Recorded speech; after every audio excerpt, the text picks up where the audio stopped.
Well, good morning, my friend. Welcome to the Pastor's Podcast. Good to have you with me Tuesday morning.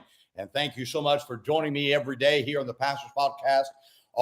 Always enjoy and try to be a blessing and a help to everybody every day.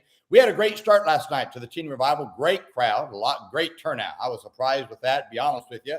And then the preaching was wonderful. The games were great. The teenagers were phenomenal. And now we're looking forward to another day, all day long, starting at 9 a.m., preaching this morning, just some times of recreation in the afternoon, then coming back tonight to finish out the whole thing and looking forward to it. If you happen to be in the area, you're welcome to come. We'd love to have you be a part of this great conference. Looking forward to seeing what God can do in the lives of teenagers. That's what we want. Well, today I want to talk about the power of example. In 1 Samuel chapter 18, verse 16, the scripture says, "But all Israel and Judah loved David because he went out and came in before them." Now, there's a statement that was said to me by one of my church members as we were driving down the road. They said, "Preacher, do you know what I love about you?" Then they continue by saying, "What I love about you is that you lead us by example." Now, we were discussing my preaching schedule, and I happened to mention that a preacher wanted me to stay and preach a meeting at his church, which would have caused me to miss our Saturday church-wide soul winning time, which I don't miss. This man had been in other churches, and he had seen how other pastors didn't show up for the soul winning times, even though they preached that everybody should go, but they just didn't show up. Now, whether other preachers go soul winning or not, I don't know. I don't go into that world. But the one thing I do know is this: is that the power of example is what has made the difference in the soul winning atmosphere of my church. One reason David was such a great leader was because he led by example. The verse that loved David because he went out and came in before them. David was not just a leader who told people to do something. He was not a leader in title, but he was a leader by example, by going out and coming in with them. It was David leading from the front by example that caused the people to want to follow David.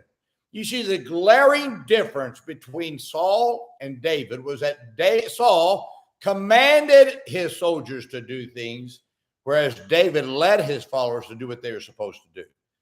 Now, the greatest leader leads more by example than by telling others what to do, or by leading by fear of what they will do to those who won't do what they're told to do. Any person can use their position to threaten if someone doesn't do something.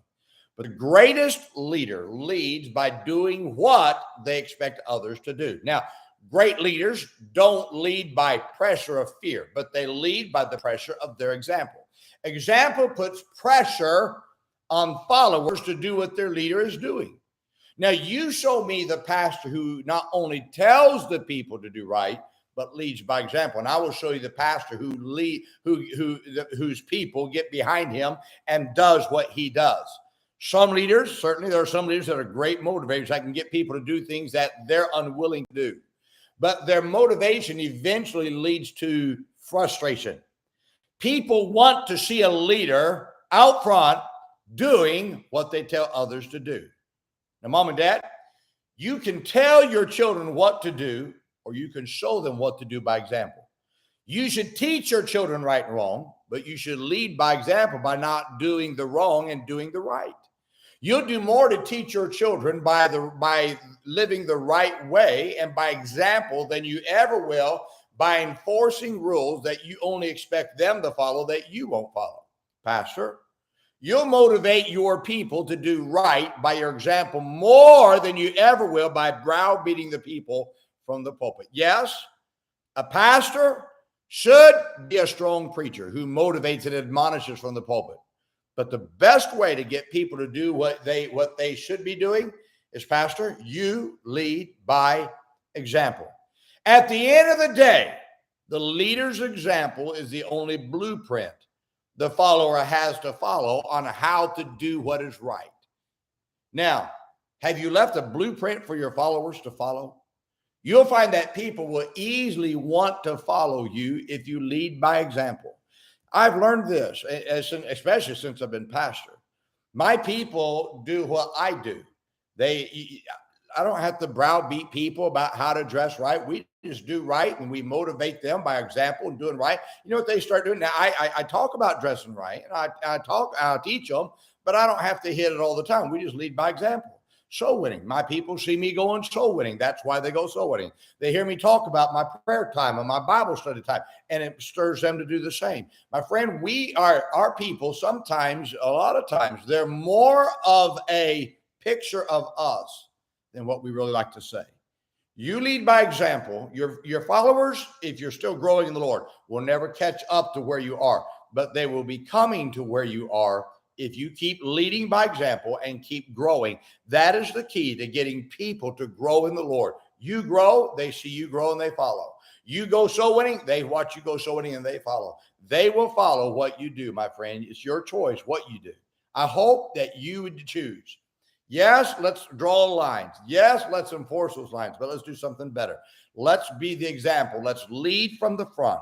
And as we lead from the front, that'll motivate them. That'll stir them to want to follow us. Well, I hope this is a great help to you today. Now, let's remember today, be good to everyone. Everyone's having a tough time. Have a great day, my friend.